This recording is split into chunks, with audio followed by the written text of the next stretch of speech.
Well, now the big political story of the day, switching gears here, the GOP's stunning upset in last night's special election in Massachusetts.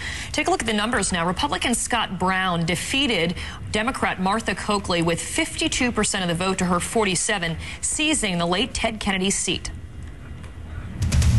And this bill is not being debated openly and fairly. It will raise taxes.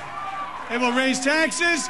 It will hurt Medicare. It will destroy jobs and run our nation deeper into debt. We'll always remember our terrific Senator Ted Kennedy and his words, "The work begins anew, the hope rises again, and the dream lives on." Well, that was the concession speech, but there is a reality facing the Democrats that now their filibuster-proof majority in the Senate is gone, and that leaves health care reform in jeopardy. Our Jim Acosta joins us live from the State House in Boston this morning. So the voters have spoken. What do they think happened in Massachusetts yesterday? Well, Martha Coakley said it best last night, Kieran, when she said there would be a lot of Wednesday morning quarterbacking going on. It's odd that she made a sports reference after her ill-advised remark about Curt Schilling being a Yankees fan. That did not go over well with voters here. But we heard two big things from voters about Martha Coakley in this race. One is that she ran a lazy campaign, and the other is that she ran a nasty campaign. And both of those qualities did not go over well with these angry, independent-minded voters up here in Massachusetts who are very upset about the way the economy is going right now. And along comes Scott Brown, this little-known state senator, driving a pickup truck. He essentially loaded all of those independents into the back of his pickup truck and drove them home to victory. And as you heard last night, talking about health care reform, this was not some secret during the campaign. He openly campaigned against health care reform in what is arguably the most liberal state in the country, and he crushed Martha Coakley last night, Kieran. This was not even close. And we still have much more on this historic vote. Thanks so much, Jim. At 8:30, we're going to be talking with Andy Card, former chief of staff for George W. Bush, and Democratic strategist Kiki McLean. The late Ted Kennedy Senate seat will soon be occupied by a Republican. Scott Brown pulling off an improbable 5-point upset in a special election in Massachusetts last night. The state's voters sending a message to Washington and stalling health care reform on Capitol Hill. And so this morning, the Democrats are pointing fingers after that major election upset. The late Ted Kennedy's seat has been held by a Democrat since 1953 until now. And there you see the results, 52% for Scott Brown, 47% for Martha Coakley. Here for the AM breakdown, Andy Card, former White House chief of staff for President George W. Bush. He actually considered running for Kennedy's seat before endorsing Brown. We also have with us Kiki McLean, a Democratic strategist who also served as press secretary for Al Gore's presidential campaign. Good to see both of you this morning. Thanks for being here. Good morning. So, Andy, let me start with you because you know the landscape of Massachusetts better than anyone. How was Brown able to win this seat in a state that has not sent a Republican to the Senate since 1972? Well, he was able to catch a wave that was upset with the arrogance practiced by Washington, D.C. and the Democratic leadership in the House and the Senate. He was able to motivate the people who were upset with policy recommendations that came from the administration, the Tea Party crowd. He was able to take the anger that voters in Massachusetts had to kind of buyer's remorse with their governor, who was not very popular. But most importantly, Scott Brown was able to get on his surfboard and ride that wave, and he ran a very good campaign and never fell off the surfboard. You know, it's interesting, Kiki, the New York Times interviewed a 73-year-old lifelong Democrat who explained why she voted for Brown the first time she's ever voted for Republican. And she said, "I'm hoping that it gives a message to the country. I think if Massachusetts puts Brown in, it's a message of that's enough. Let's stop the giveaways and get jobs going." What does it mean for the Democrats and the president's agenda moving forward? Well, it means that, in fact, we've got to listen and to pay attention. You know, Scott Brown made a big deal in his campaign of saying it was the people's seat. It's clear that the seat did not belong to the Democratic Party. For years, it belonged to Ted Kennedy, a very special person in the lives of the people of Massachusetts. But it also demonstrates a couple of things. Number one, we have a group of Americans who stood up and voted for President Obama, but we now see that the trend is they don't automatically give their loyalty to someone else. That loyalty is to him, and others are going to have to earn it.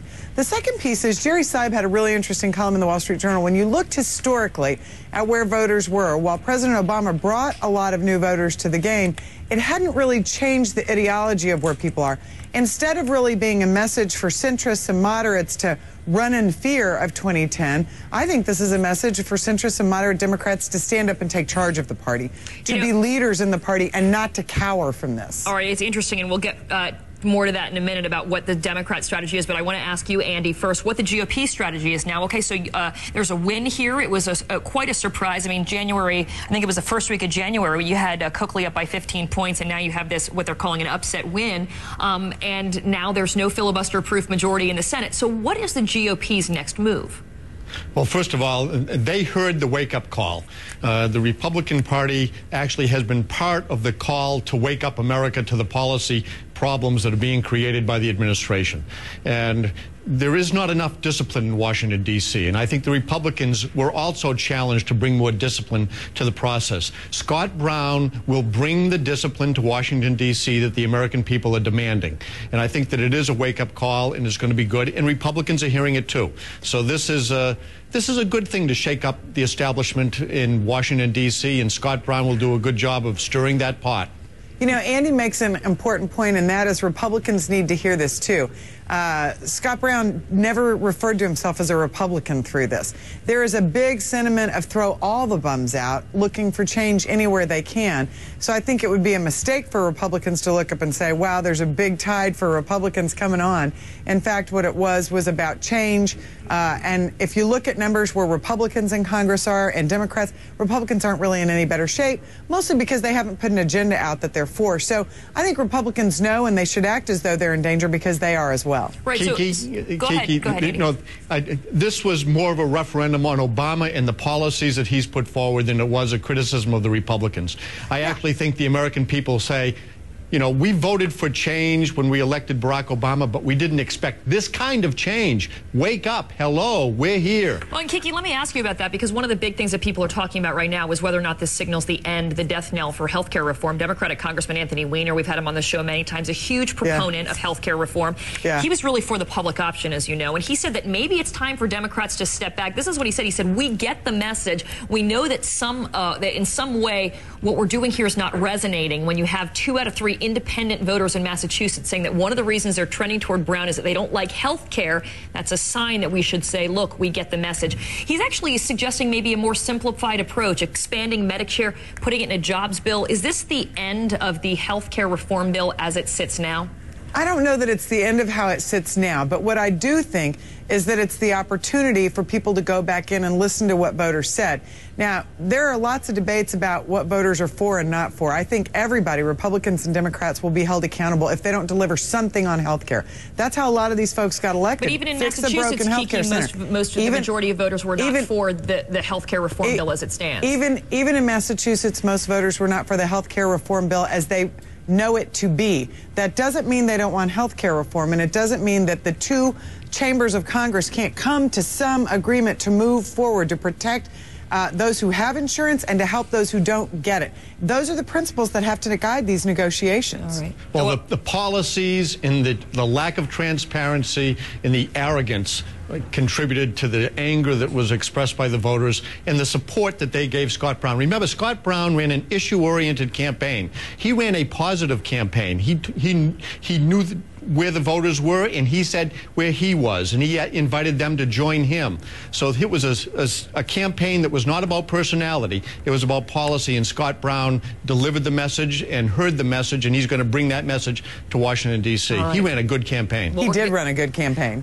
There you go. We'll end on some agreement. That's great. Kiki McLean, Andy Card, great to talk to both of you this morning. Thanks.